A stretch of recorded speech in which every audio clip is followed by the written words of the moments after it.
Et nous accueillons maintenant un autre invité, Sylvain Gravelaine. Bonjour Sylvain. Bonjour Sylvain. Bonjour. Et c'est à Bruno qu'il faut du courage ce matin pour être assis à vos côtés.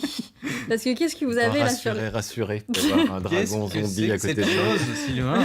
Ah bah, c'est mon nouveau dragon, c'est un dracoliche. Un dragon mort-vivant, hein, précisez bien. Ouais. C'est- Parce qu'on vous a connu avec des dragons plus... Comment dire? Plus joli. Plus jolis, ouais. C'est vrai. Ouais. Celui-là, qu'est-ce qu'il a de spécial?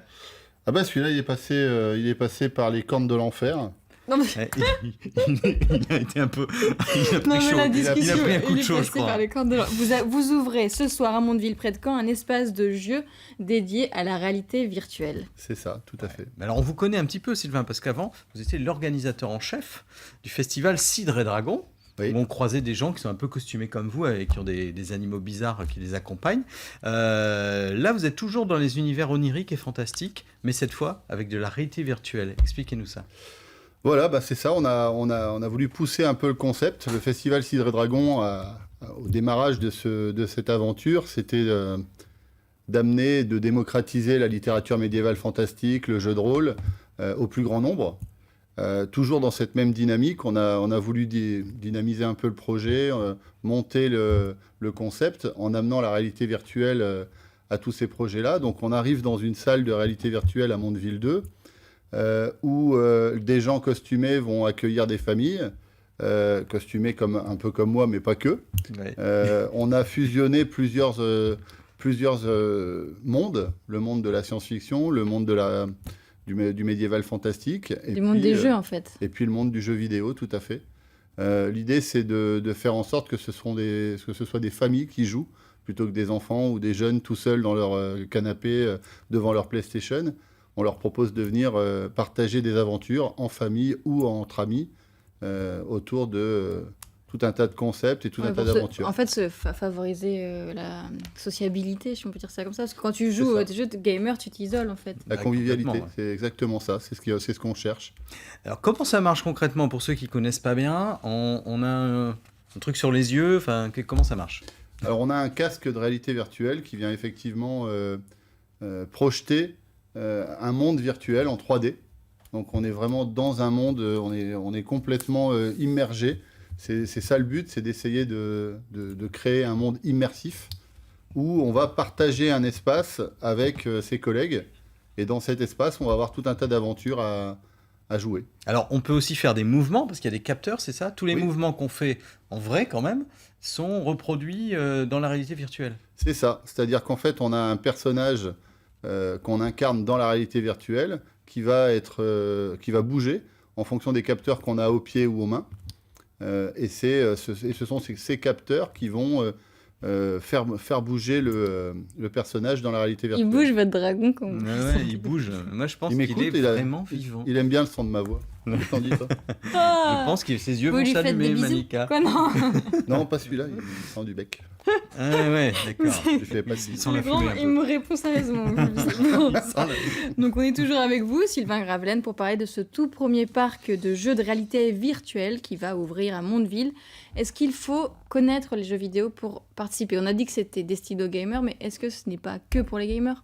Ah non, justement, c'est ça le but du jeu, c'est que toutes les familles peuvent venir jouer, même des gens qui n'ont jamais joué. Parce qu'en fait, c'est pas que du jeu, c'est aussi des expériences de réalité virtuelle. Bah, c'est ce qu'on voit là en Ouais, fait. c'est ce qu'on voit. comme Alors là, on on si est est dans la jouait. peau du joueur, hein, Voilà. c'est ça? On est dans la peau du joueur, on joue un guerrier qui peut ou tirer à l'arc, ou taper avec des haches, des épées. On est vraiment dans le monde médiéval fantastique. On est dans le monde du Seigneur des Anneaux, de Game of Thrones. Et là, on combat des magiciens, des Alors, on guerriers. reçoit des boules de feu, là. Ouais. Ouais, c'est ça. Tout à fait. Attention à vous, Laurent. Ah oui. Donc, on voyait les mains du joueur, en fait. On a des gants, On a des manettes, en fait. On a une manette de chaque côté qui nous permettent d'utiliser les mains que vous voyez à l'intérieur du jeu. Alors, dans votre espace, il y aura aussi une possibilité de courir virtuellement parce qu'on sera accroché à une espèce de harnais, c'est ça? Enfin, C'est ça. il y a un tapis virtuel. Alors, ce sont des machines. On a deux styles de machines. On a ce qu'on appelle des 4VR. Où on est suspendu par-dessus et accroché avec un baudrier. Ou ce qu'on appelle des omnis, où là, on est enserré à la taille.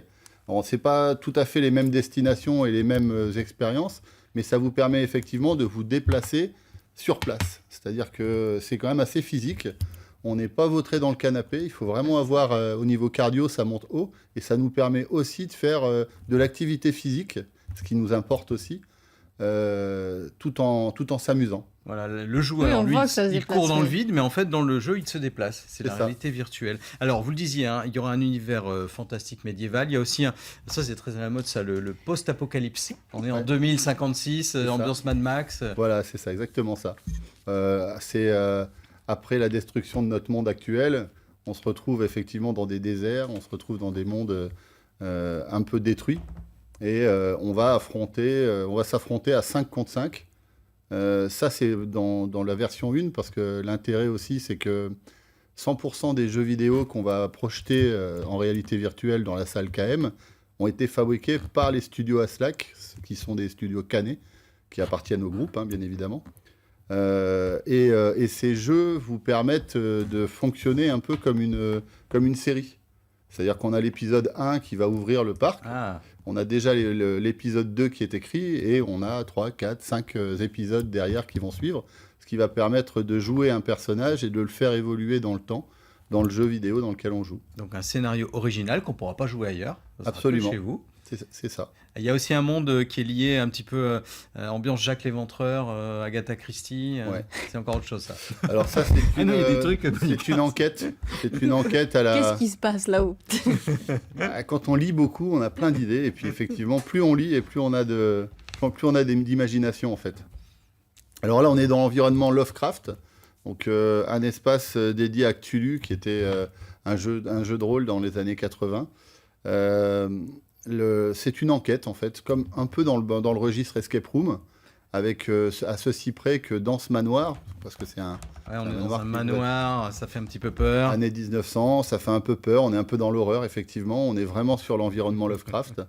Et l'idée c'est de mener une enquête. Alors c'est pas comme dans un escape room où si on ne trouve pas la solution on peut pas sortir, mais néanmoins il y a une enquête à faire pour trouver les solutions aux énigmes. Donc plein d'univers différents. On va préciser rapidement, Sylvain, que ça n'est pas que du virtuel, parce que, vous le disiez, toutes les personnes qui vont accueillir les gens Sont habillées. seront costumées comme ça. Et il y a même une arène de combat. C'est ça. Là, c'est pas du virtuel, on se tape Non. dessus avec des épées. C'est ça, on va former le jeune public et le moins jeune à combattre avec des épées en mousse. Donc on va leur apprendre déjà Ah, en mousse. les rudiments du combat à l'épée ou à la hache, avec des boucliers en mousse aussi.